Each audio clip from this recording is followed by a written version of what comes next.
Dangerfield.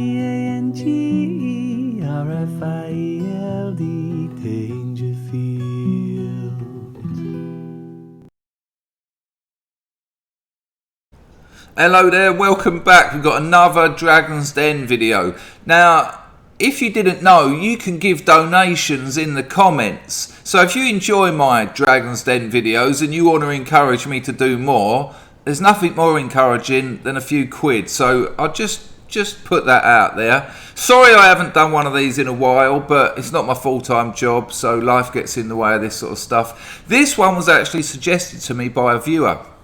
Now, I have seen it, but it was a long time ago. I mean, I like doing ones that I haven't seen because then you get the element of surprise, which adds a bit of entertainment to it. But I haven't really got a functioning memory, so it'll pretty much appear like all the others. Let's get into it. Good to see he's turned up in his Guantanamo Bay outfit.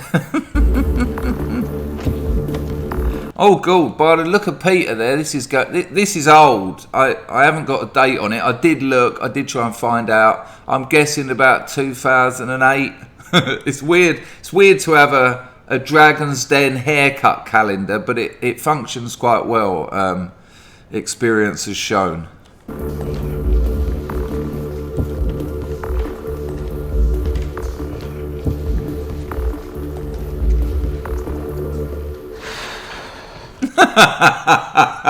That's a great.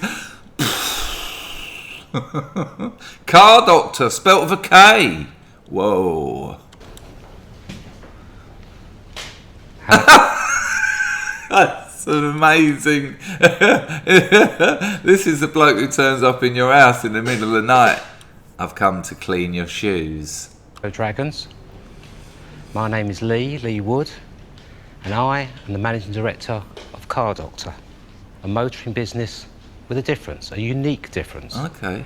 I'm looking for an investment today of £150,000, and in return for that, we're prepared to give a stake of 15%. Okay, 150, 50, 1, 2, 3, 4, 5, 6, roughly 600,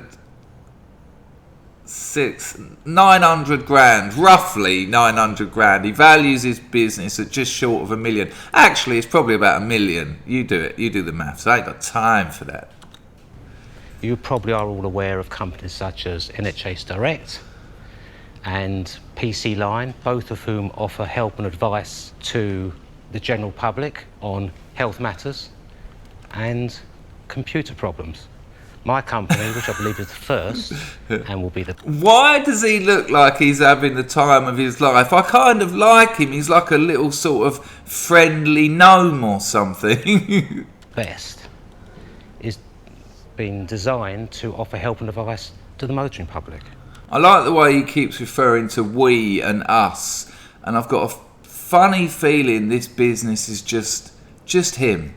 Very simple to understand, and just in the same way as you phone a solicitor or you phone an accountant or anything like that, you pay for the advice you're given. There isn't anyone that's doing that, and I don't see any reason why there shouldn't be someone doing it. Right, so because I talked over it, basically, if you've got a problem with your car, you ring the KAR Doctor. Don't go to a garage, don't go to a professional, don't need to. Ring the KAR Doctor, who can't see your car, who's not there. Person should be me and my company. My tools used to be spanners and sockets and screwdrivers. Now it's mobile phones, laptops and other electronic equipment. And I highly recommend it to you. Thank you. Okay, there you go. I like the way he got that movement of technology. You know, back in the old days, it was spanners, socket sets and whatever else he said. But oh no, now it's computers, the interwebs. Former garage owner Lee Wood is asking for a £150,000 investment in Man whose garage went out of business, Lee Wood. KAR Doctor, a premium rate helpline for motorists who've got problems with their vehicles. Hey, Lee, I'm Duncan. Hello, Duncan. I don't get it, Lee. Okay. So let's just try a little bit of role playing, because I'm not really sure what happens. That is a common perception. People think, how can you fix my car by remote control? I imagine that's what everyone was thinking. Remote control was amazing, though. That kind of put a dent in his transition from spanners to computers and mobile phones. But, yeah. Okay, so let's do it. Yes. I've got Ford Escort. It started missing in the third cylinder. That's What are you quite gonna do? right. First of all, that's quite specific information. So I'm going to assume that you've been told that, or is that something you actually know? Just say I know it's missing in the third cylinder. Okay. I would say, do you have any knowledge about working on cars? No. So we would then say, do you know a garage that you can go to and just ask them? Yeah, shall I take it to the garage? No, yes, but the difference is... Ah, the classic no yes. Look out for the no yes in life. You'll hear it daily. When you're looking out for it, you'll hear it daily. Hello, mate. How are you? Did you have a good holiday? No, yeah, it was. As soon as you hear the no yes, and the no yes isn't ambivalence. It's not a little bit of yes and a little bit of no. It's usually no, but they don't want to say that, so they'll go for the no yes. If you get the yes no, it's usually the one that comes first. If you get the yes no, it will be something that they actually think no about, but they want to say yes. That usually comes out in politeness, but he went for the no yes, so incredible. Look out for it. If you took it to a garage, there is a risk, which is what happens, that you take it there and they say you need a new engine, sir. Yeah, but you just told him to go to the garage, so that risk still exists. But He's now got the £3 premium rate phone call on top of things. wait a minute. I've just rang you, and you've told me to take it to the garage. You haven't let me finish. Okay. Don't mind. You haven't let him finish, and by the way, this not letting him finish is costing more money. With all due respects, Okay. I would tell you to take it to the garage, or one of my advisors would tell you to take it to the garage. Yep. And give you specific questions to ask the garage. Excuse me, at this point, I've definitely said, can you speak to the man at garage, please? Yes, absolutely. No problem. We have no problem about speaking to the man. What, someone who hasn't looked at the motor is going to speak to the garage, and the bloke at the garage is going to say, have you seen this car? No, but I've just spoken to the customer. So you know as much about the car as the customer. Yeah, that's right, but I want to earn another £5, please. So if we could just maintain conversation for a little bit longer. But then we speak his language. I can see what you're saying, because We speak his language. you're a bit confused about the information you're being given. We have no problem about phoning the garage. We've had 38 people who have phoned us up. Whoa, 38 people. I mean, this is gonna be a this is gonna be a feeding frenzy for this company. 38. What, today or over all time? About different problems, and it's Brom car. Brom. Let's just hear Brom again. 38 people who have phoned us up about different problems, and it's Brom. I can't give you any. I can't break down Brom. I'll try to. I'll have a little think. Cars that Let's have it once more. people who have phoned us up about different problems, and it's Brom. I love humans. Listen, humans can't make mistakes. You know, the whole Freudian slip thing. Why do you say something instead of the correct word, or in that case, letter? Why do you do that? Why don't you just not say it? Why didn't he just say it's, and then get the right word and then say it? Why would you put something else in? Why would you do that? And it's never arbitrary. That's how you read people. But Brom is out there. That's something from the land of. That's where he lives. Brom is the land of gnomes from which this tiny man comes from. Cars that are. I could do a few. If somebody rang me and said, my tyre's flat, I would say, it's got a puncture. £1.50. Yes, but you're really trivialising it. We're not talking about people who would phone us up Don't trivialise it with a puncture, Duncan. saying a tyre's flat. We're talking about people who are facing big bills with uncertain information. The problem I just gave you was fairly simple. And No, with all due respect, that's not a simple problem. No, it's not a simple problem, which means you should probably go to a garage, which was the advice you gave him. So why doesn't he cut out the middleman at his premium rate phone call? Brom, yes, no. It's a simple effect It's not a simple cause. It's not simple to diagnose. And the biggest No, problem... it's not simple to diagnose. That's the problem. No, That's why you need to go to a garage. no, it's not. I Anything beg to that's differ. difficult to diagnose, you can't No, I diagnose beg on to the differ. telephone. So tell me a problem you could Okay. diagnose on the telephone. I'll give you an example of people that have come to Yeah. us and thrown problems at us that have asked Shall I us. do it? Because I know nothing at all about cars. I got a funny knocking sound at the back of the car. Right. My personal view with, if we speak to you and you say, I know nothing about cars, I'm in a rush, I want to get this fixed, I would actually suggest that the best, most cost-effective method Please don't say it. for you would actually take it for an MOT.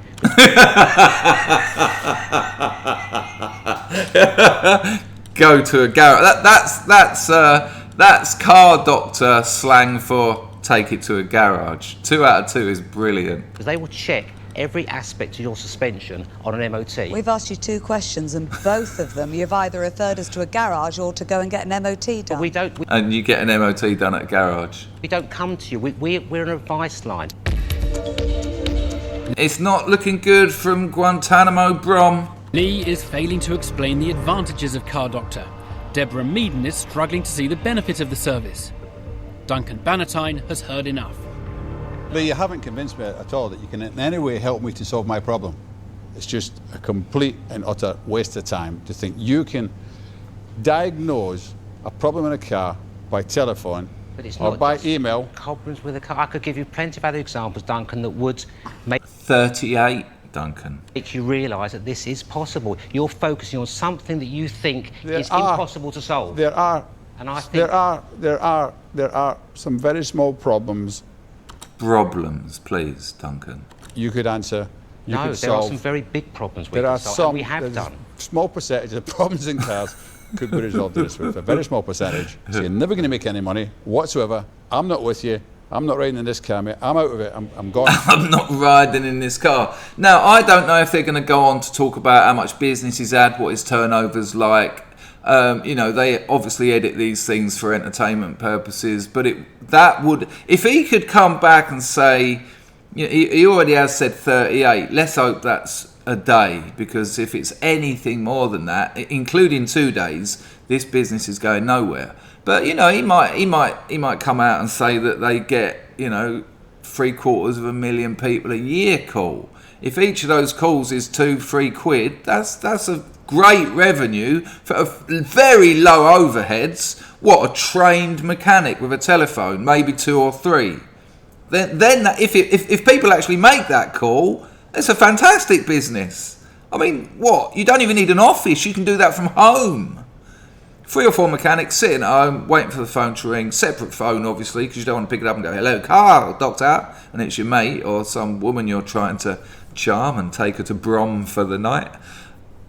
That would be a great business, but we haven't heard anything of that. We've just heard this. We've been tantalisingly teased with this number 38. I'm out. Duncan Bannatyne is out. Peter Looks really pissed. Jones needs more financial details to understand how he'd make any Oh, here we go. return on a £150,000 investment. Lee, how much money are you going to make in year 1? What are you Well, going to turn over? If they're all customers like you, maybe not as much as I thought, but I think the ordinary members of the public do have a need for How a much service like money this. will you turn over in year 1? Well, you're shaking me a little bit. I'll have to think about that. I quite like him. There is something strangely attractive about this bloke. He's got a twinkle in his eye and he's got a smirk in his smile. minute, but our estimates are based on the fact that there are 29 million cars and light commercial vehicles on the road. And that is a lot of potential customers, without a doubt. But And the majority of those, hang on please, I don't want to know. please, we all know someone like this who's got that kind of approach to conversation. I mean, just calm down a moment, please. No, I want to know you an don't answer want to to my know, but question. I'm trying to give you an answer that you will understand and respect. Year 1. I've not come here, I've not prepared, I've not done the evidence, I've not done the... The first line, I've not prepared, I've not done the evidence, they're excellent. But the first line, I've not come here, is very telling. I've not come here. What he was obviously going on to say was, I've not come here to, and then he realised that was a bit argumentative. But again, again, we as humans, we make decisions where we stop in our sentences. And so what he actually said was, I haven't come here. And then he said, I haven't prepared and I haven't done the evidence. So, you know, 3 things you should have done. Gone there, prepared, and got some evidence. The research Lead, to year come one here revenue. and be shot down in flames from day one. Year one.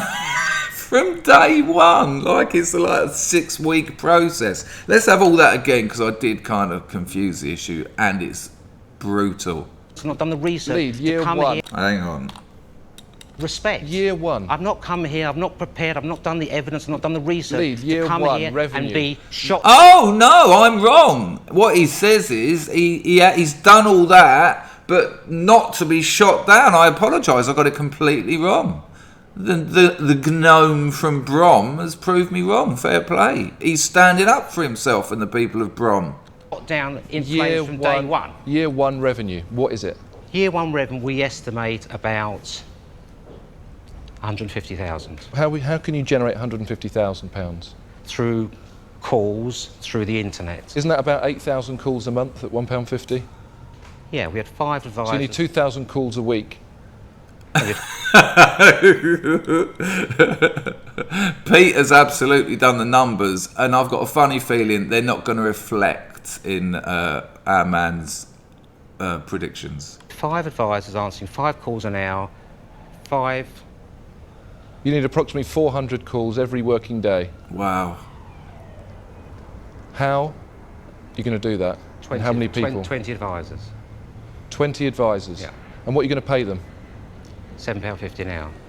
So 20 advisors is going to cost you about 21,000 a year for each one. Theo. Yeah. How much is that? 140, 20,000 per year times 20, 20, sorry. £400,000 a year to cut. He's shaking his head, but Jones has absolutely nailed this. Ah. for the calls when you're generating £150,000. Oh, sorry, I've got my figures wrong. No, you haven't got your figures wrong. I don't think you're far wrong. No, oh no, an absolute breakdown. Oh, I must have got me. No, he hasn't. Peter's right, he hasn't got his figures wrong. His business doesn't work. Sorry, you've really shaken me, and I've got to... I've got to get me inhaler. Because we've worked out our figures. Lee, who's we? Yeah, I'm interested in we. I can't help but think it's just our man Brom. I have my financial director, Howard. Oh no, there is. I'm so wrong with this one. I mean, in many ways, he's the man behind the curtain, and pay no attention to him. But he's done me up. Let's have it. That's in fairness. Howard and Brom. Is he here? Yep. Shall let's... Oh my God, they're going to get Howard in. Hang on, this needs a rewind. Right, apologies, people. Let's go. I have my financial director, Howard. Is he here? Yep.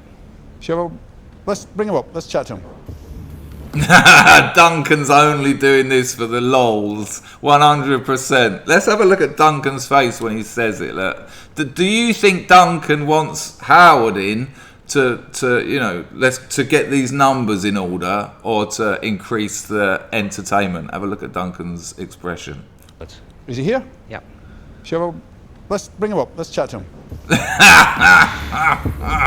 Lee's in real trouble. He's been torn apart on his figures by Peter Jones.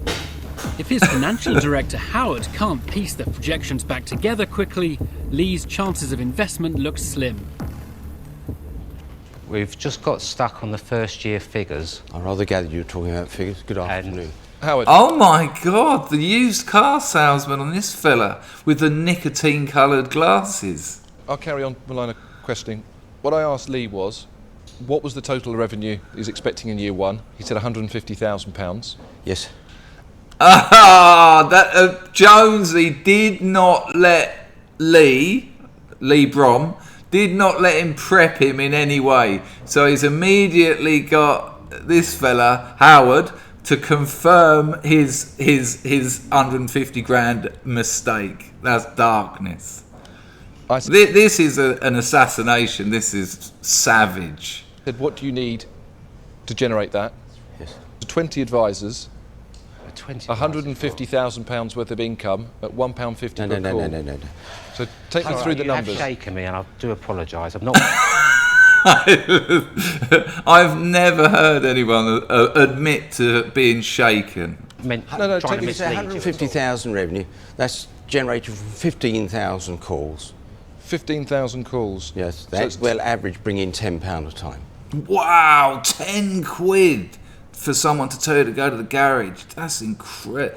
You know, look, I see startups all the time. I get involved with startups. I've been an entrepreneur for nearly 20 years, a successful one as well. It's had its ups and downs, don't get me wrong. I've sat in my room with all my stock, crying my eyes out, having to lay off all the staff on more than one occasion. But you know, you dust yourself down.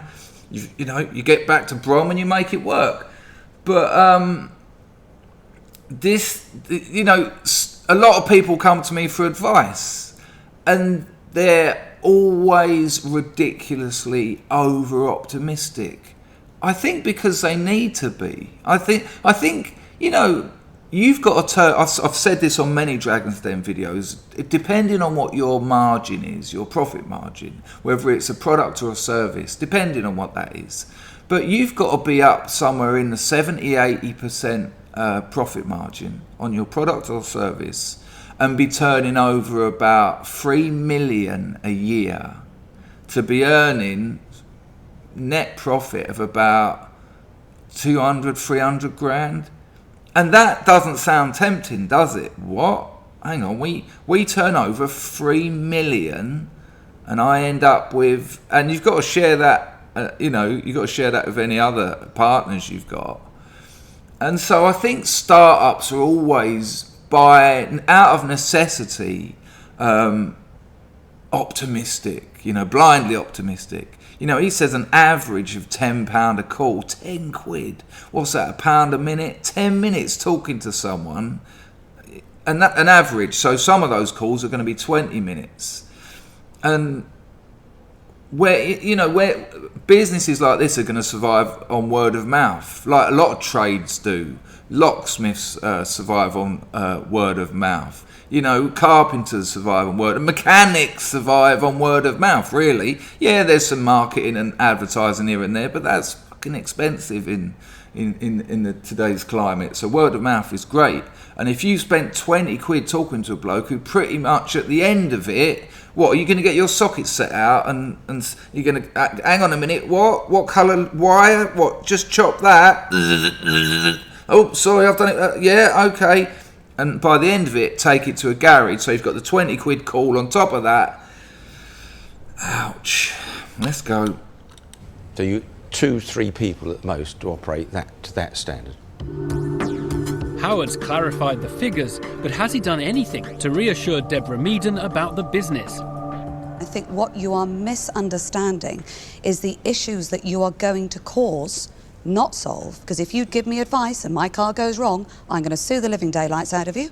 Yeah, I hadn't even thought of that. Imagine you say, I've got this going on. The car doctor diagnoses the problem wrongly because he hasn't seen the vehicle. You might do some jobs to the car based on his information, and then when your car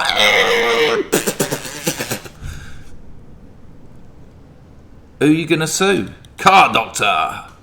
So you should be sending me to the garage. Depends what the And problem the is. argument that is going to go on between my garage, who tells me that that's what's wrong with the car, and you on the telephone, who's never even looked at the car, diagnosing something else, it's not going to work, and I'm afraid I'm out. It is a terrible, terrible business idea. Deborah Meaden thinks Car Doctor will call. I mean, I haven't looked to see what Car Doctor's doing now. Well, obviously, I will have a little look at the end. Maybe.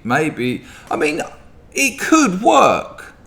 I'm sticking my neck on the line there, but he hasn't got it right. There's something too specific and something not vague enough. And that's how you win in business, by talking in those kind of using that kind of terminology. But just saying you can ring up and get a vehicle that hasn't been looked at, you know, what would probably be a better service is the bloke on the end of the car doctor knowing someone in your area that he trusts, that he can talk to, and then go and take your car there. But that would take a hell of a lot more work. Your margins are cut down considerably. The price of the call goes up, but maybe we'll be surprised. Maybe Car Doctor's flying. Aeroplane Doctor. Cause more problems than it'll Would you get on an aeroplane that repaired its engines from Aeroplane Doctor's phone service? solve and has declared herself out. Theo Paphitis is ready to say where he stands. You're in a hiding to nothing. You are going to get embroiled in so much hassle that you'll end up being busy fools. And you actually... Busy fools.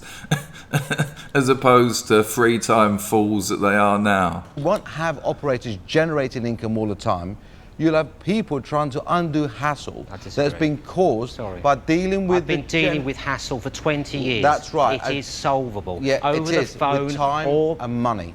With time and money, it's solvable. And you haven't got either time or the money. No. That's where you misunderstood your business model.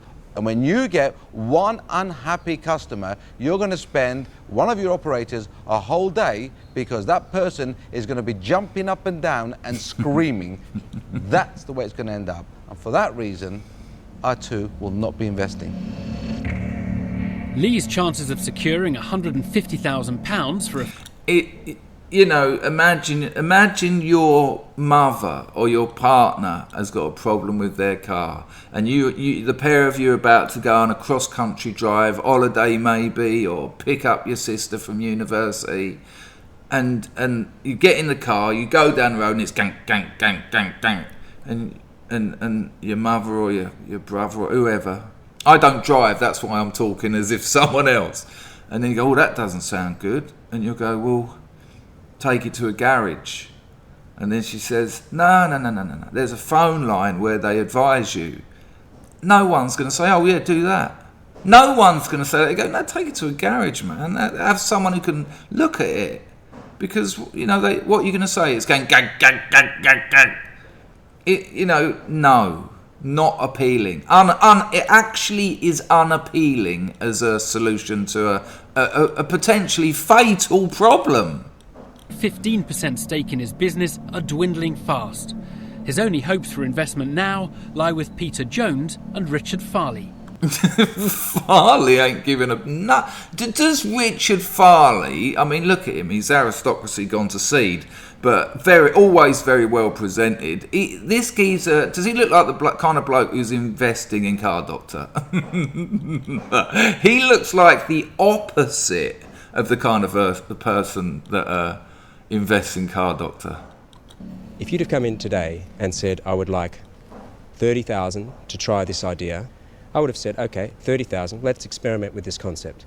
At £150,000, which is way too much to... And that's interesting, and like I said, there might be something there, but it's too specific. It's too specific, and so that's interesting that our boy Farley said that. That's a really unflattering pause. Sorry, Richard. To find out, to experiment with, and valuing your business at £1 million is ridiculous. So I'm out, gentlemen. I can't believe how badly Lee is taking this. It's actually kind of sad. I usually haven't got a lot of time for the pictures, but Lee's sort of like your friendly neighbour who would come round and help put that shelf up, and you sort of like trusting sort of weirdo who lives on his own and watches dubious porn every night. But apart from that, Lee has lost 4 dragons and his bid is on the verge of collapse. Only Peter Jones remains. Have you given up anything to do this? No, I sold my motor business 4 years ago. Did you make some money? Yes, I've still retained. Are you putting any money in this business? I've done as much. Are you putting any money in this business? I can do if necessary. don't, and that's all Jones is going to say. Do not. If you had a 20-year successful mechanics or whatever it was business, you sold it, you've got the money, that's your retirement, enjoy it. Don't spunk it on this. Don't. don't go. put 1 penny into this idea. Agreed. Because when you break down, you are not going to phone somebody that could diagnose But you're why focusing on Will you be breakdowns, quiet for not 1 just minute and listen? You've breakdowns. got 2 ears and 1 mouth for a reason. Oh, Jones is coming out with the cliches. Please listen. I'm listening, but You're I'm not. trying to defend myself. Well, you because- don't. If you're listening, you're not defending yourself, and if you're defending yourself, you're not listening. So come on. I thought long and hard about this before I even put some effort You into don't have to research. defend yourself. All you have to do is hopefully absorb something that actually makes I'm you go listening to what away and everybody's learn from saying. the experience. I will That's learn. all. I'm learning as I stand here. And Lee, there's nothing wrong with you walking away saying, I'm still going to do it and I'm going to show them and prove to them because you've got even I'm more not going to do it determination. to That's prove great. to you. I don't have anything to prove to any of you. I can't invest in you. No, I understand. And I'm out. And I think that expression sums up this Dragon's Den reaction. So it's time to go and see what happened to the Car Doctor. So, as usual, company check first. It was incorporated on the 10th of February 2006. Company is dissolved, and the last accounts were available on February 2010. So he put 4 years into Car Doctor. Quite grotesquely, he used a K for the K in car, and he stuck an extra K. He didn't replace the C, stuck an extra K in Doctor. So, I mean, it's snazzy, that is. My brother got sent home from school once because he had a T-shirt that in glitter said disco. It was an iron-on thing my mum got. And he got sent home, and in the letter it said that blah, blah, blah, Dangerfield has been sent home because his T-shirt is too snazzy. Those were the days. Didn't get sent home for knifing people in those days, but for snazzy T-shirts. Well, anyway, there you go. 4 years. Good Lord. From 2006 to 2010. But there's something quite interesting I've found. Okay, so bear with me with this, because it's gonna shock you. This is a thing. This is a website called Course Hero. Course Hero. Own the study hour. Access to 100 million course-specific study materials. So some kind of online sort of reservoir, I suppose you'd call it, of study resources, 24/7 homework help. Look, you can submit a question, textbooks and solutions, right? And you go down at course-specific study documents for all your classes. So in many ways, it's like a modern-day Car Doctor for all the courses that they can help you on, 24/7 homework help. Look, get step-by-step answers from expert tutors. You know, look, there you go. Look, fast answers, expert tutors, much like Car Doctor, but for students who are studying. So wouldn't it be weird if on that site I found this? This is on Course Hero. This is like a Mobius strip of Car Doctor and Course Hero. This is the singularity. It's happened. Look, Car Doctor DocX overview, and there it says. Look here. Look, overview. This case is based on Mr. Lee Wood as managing director of the firm, i.e. Car Doctor, which has been split into 2 words, making me feel like this has been knocked up by ChatGPT or some other AI. Paid a visit to investors team called Dragon's Den with his business idea and to raise £150,000. This is bizarre. I can't believe that Course Hero, the Car Doctor of universities, has actually got a case study on Car Doctor. It's just incredible. Oh, it gets better. This is the Twitter account of Lee Wood. There you go. Hang on. Oh, hang on. Look. There, Lee Wood, aka Car Doctor, and there he is with his little mortar and his degree. He's got his degree there. And yeah, look, LLB Ons, pro bono legal assistant. It looks like he went on to study in employment law. But yeah, look, let's have a look at some of his engaging tweets. Peter and Jane back together? Are they going to write more Ladybird books? Self-representing litigants seeking information, tweet here. It's snowing, drive slower, use brakes less, leave space between vehicles, anticipate, change route to avoid difficult terrain. And then we go down a bit. Anyone got car problems? I mean, he's got his employment law degree, but anyone got? He's still punting it. He won't let it go. Anyone got car problems? And there you go. Look, it isn't all good for him. Oh look, car doctor tip of the day: use a fuel additive once every 6,000 miles or 6 months. Got a 30 quid parking ticket for being 6 minutes over my time. Where's my bailout for a mistake I've made? Oh, forgot. You need be a banker.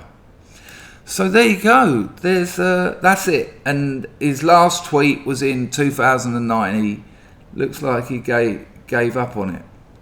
And the last tweet he made: looking at this site, I've never known so much publicity on the Beeb for this thing. Waiting to see what all the fuss is about. And somewhere out there, probably in Brom, the car doctor is still waiting. Take care, everyone. Ta-ta. Sweet, sweet.